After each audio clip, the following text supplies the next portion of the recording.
यार अगर आप डेमोक्रेसी को अफोर्ड नहीं कर सकते, अगर आपके पास इलेक्शंस के लिए पैसे नहीं है। सर आपको पता है कहा जा रहा है कि इस वक्त IMF से कर्जा लेने के लिए भी हमें इंडिया की मदद की जरूरत है।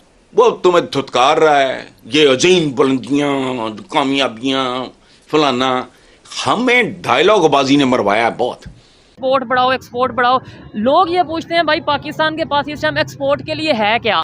अच्छा, मैंने भी पैसे ऐसा मैं भी बोलूँ का। हम हर साल डिफेंस बजट बढ़ाते हैं, हमें ये कहा जाता है कि शायद पता नहीं हम डिफेंस बजट ना बढ़ाएंगे तो इंडिया हमारे पे अटैक कर देगा। अगर नहीं है डेमोक्रेसी के लिए पैसे और आप आईन और डेमोक्रेसी अफोर्ड नहीं कर सकते तो क्या ये खामखा आईन वाइन रखा हुआ है। लेकिन देखें जब दुनिया में ये सिचुएशन जाएगी, लोग देखेंगे, लोग तो हंसेंगे कि यार ये बात इलॉजिकल करते हैं, और दूसरी तरफ ये कहते हैं जज्बा बहुत ज्यादा है, और जब इनसे प्रैक्टिकली कोई बात की जाए जज्बा जो है ना वो कहते हैं सिर्फ वोट की हद तक रखो। हाँ, जंगीर, जज, जर्नैल, जंगीरदार, मुल्ला, मीडिया, माविया, कादरी, कलंदरी, चिश्ती, साबरी, खुर्दवर्दी, नजदी, मजद्दी जो हैं उसकी लाइन हलाते हैं। नमस्कार दोस्तों, पाकिस्तान में शहबाज शरीफ की पार्टी के एक नेता मोहम्मद जुबैर उमर का एक बयान हाल ही में पाकिस्तान में बड़ा वायरल हो रहा है। पाकिस्तान मुस्लिम लीग नवाज के नेता जुबैर के मुताबिक पाकिस्तान भी भारत की तरक्की से फायदा उठा सकता था, लेकिन पाकिस्तान की अपनी गलतियों की वजह से ही ऐसा नहीं हो पाया। दोस्तों, आर्थिक संकट से घिरे पाकिस्तान को इस वक्त कुछ समझ नहीं आ रहा है। एक तरफ तो IMF उसकी जगह श्रीलंका को पैकेज दे करके उसको यह दिखाना चाह रहा है या उसको यह जताना चाह रहा है कि हमें बेवकूफ बनाने का अंजाम देख लो, तो दूसरी तरफ उसके बिरादर मुल्क अब पाकिस्तान को मुफ्त की रेवड़ियां बांटने के लिए बिल्कुल तैयार नहीं है। और इधर TTP और अफगानिस्तान पाकिस्तान को खड़काने में लगे, यानी सिर मुड़ाते ही ओले पड़ने वाली बात हो गई है। और इसीलिए कहते हैं कि जरूरत के वक्त रिश्तेदारों या बिरादरों से पहले पड़ोसी मदद करने आते हैं, अगर पड़ोस से बनाकर रखी हो तो। मगर पाकिस्तान ऐसा मुल्क है जिसके अपने किसी भी पड़ोसी से कभी बनी ही नहीं। IMF पाकिस्तान को टफ टाइम देता नजर आ रहा है। पहले शराइत पहले भी होती थी, कंडीशंस पहले भी रखी जाती थी, लेकिन अब कंडीशन ऐसी नौयत की हो गई हैं कि शायद हमें अपना जो नेशनल सिक्योरिटी है वो रिस्क में जाती नजर आ रही है। अपना एटॉमिक प्रोग्राम जो उनसा रिस्क में जाता नजर आ रहा है। हम तो धमकी हर किसी को ये देते थे कि हम एक वाहिद इस्लामिक एटॉमिक पावर है। क्या बनेगा? बनेगा तो वही जो मंजूर खुदा होगा। दूसरी बात, हमारे जो एटॉमिक रिसोर्सेज हैं, हमारा डिफेंस बजट है, उसको कम कर दो, इन चीज़ों को कम करो। हर साल यही तो बात कर रहे हैं ना, आप टॉपिक की तरफ आ रहे हैं, यही तो बात कर रहे हैं। हम हर साल डिफेंस बजट बढ़ाते हैं, हमें ये कहा जाता है कि शायद पता नहीं हम डिफेंस बजट ना बढ़ाएंगे तो इंडिया हमारे पे अटैक कर देगा। ये तो आप कह रहे हैं कि वो कहते हैं वो ठीक कह रहे हैं कि डिफेंस बजट कम करो। अच्छा, बिल्कुल देखें, ये होना चाहिए, ऑब्वियस सी बात होना चाहिए, कम होना चाहिए, ऑब्वियस सी बात है, कम होना चाहिए। तो हमें जो कहा जाता है इंडिया अटैक कर देगा। इंडिया देखें, हम बैठे हैं पाकिस्तान में, हम अगर पाकिस्तान की बात करेंगे तो हम नहीं चाहते लड़ाई। बिल्कुल नहीं चाहते। आप चाहते हैं? मैं तो नहीं, मैं भी नहीं चाहता।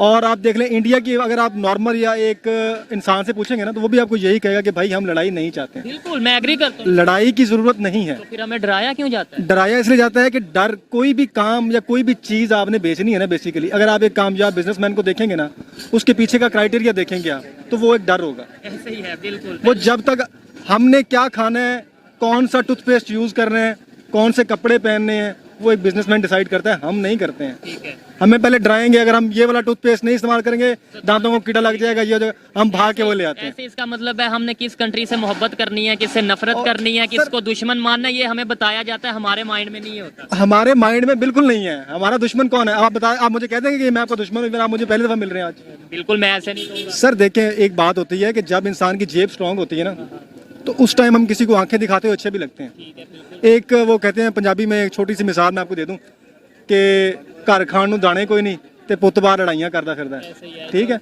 और भाई अगला बंदा तगड़ा है आपसे, आपके घर पैसे हैं नहीं और आप लड़ाइयां करते फिर रहे हैं, किसी ने पर्चा करवा दिया, बाद मिन्नतें करें फिरेंगे।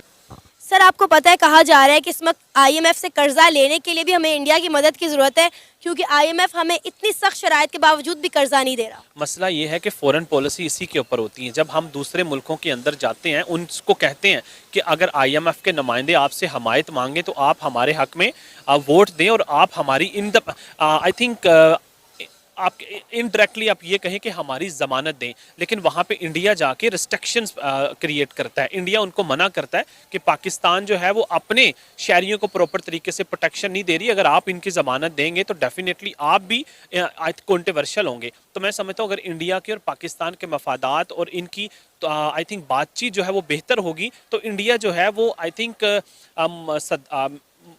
बाहर जाके लोगों को पाकिस्तान के खिलाफ इस तरह की चीज़ें कन्वे नहीं करेंगे। लेकिन मैं समझता हूँ इंडिया की फॉरेन पॉलिसी जो है वो पाकिस्तान से बहुत बेहतर है, तो इसलिए दुनिया इंडिया के साथ ट्रेड इसलिए करना चाहेगी कि वो इंडिया के साथ ट्रस्ट कर सकते हैं। इंडिया के साथ ट्रेड करनी है तो उनको वाजिया पता है कि हमने किस गवर्नमेंट के साथ ट्रेड करनी है। उनको 3 से 4 मुख्तलिफ लोगों के साथ मुआहदे नहीं करने पड़ते। आपको लगता है कि अगर इंडिया के साथ हमारे ताल्लुकात बेहतर होते तो आज इस मुश्किल वक्त में इंडिया हमारे साथ खड़ा होता हमें इन क्राइसिस से निकालने के लिए? मैं समझता हूँ इंडिया हमारे साथ खड़ा बेशक ना होता, लेकिन एटलीस्ट इंडिया हमारी खारजा मुहाज पे जाके हमारी बहुत ज़्यादा आई थिंक बैक के ऊपर और हम लोगों को ये ना कह रहा होता कि इनको कर्जा आप ना दीजिए, लोगों को खारजा मुहाज के ऊपर लोगों को हमारे खिलाफ ना कर रहा होता। इंडिया इस टाइम चुप करके बस हमारे हालात को देख। अच्छा, इंडिया को ऐसा करने की क्या ज़रूरत है?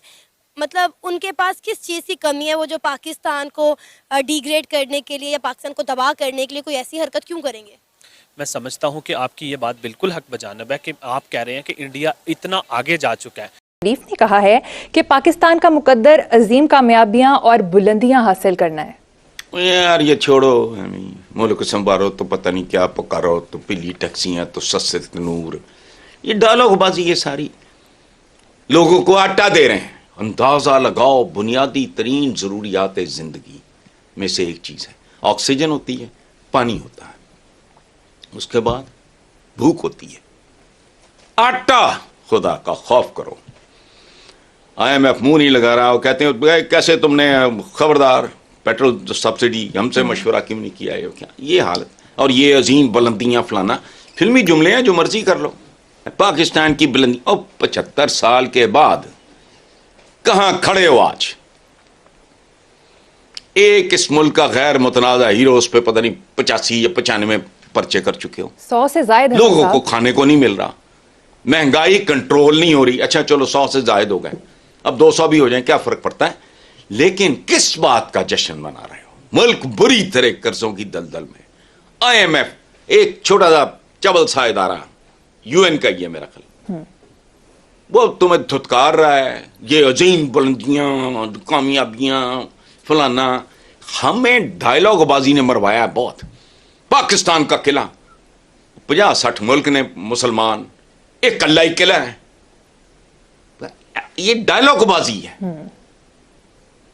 हकीकत वगैरह का इससे कोई तो नहीं, आंख से निपटेंगे, मैली आंख से कोई ना देखे वगैरह, क्या है? अब ये को करने वाली बात है।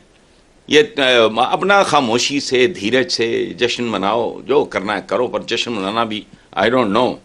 लेकिन ये बहरहाल डायलॉग मारने से बाज नहीं आते। मुल्क इन्होंने यहाँ तक पहुँचाया इसी तरह डायलॉग मार मार के, ये कर देंगे वो कर देंगे। वो मुझे याद आता है वो कैंपेन।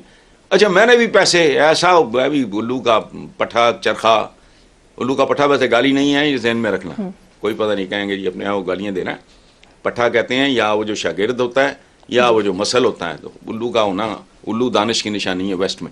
अच्छा मैं उस वक्त वो भी बड़ा मैं जज्बाती कि जी कर्ज उतारो मुल्क संवारो, पता नहीं मैंने भी कोई उसमें कंट्रीब्यूट किया था। यानी हम जैसे लोग भी इनके हाथों बेवकूफ़ बन चुके हैं।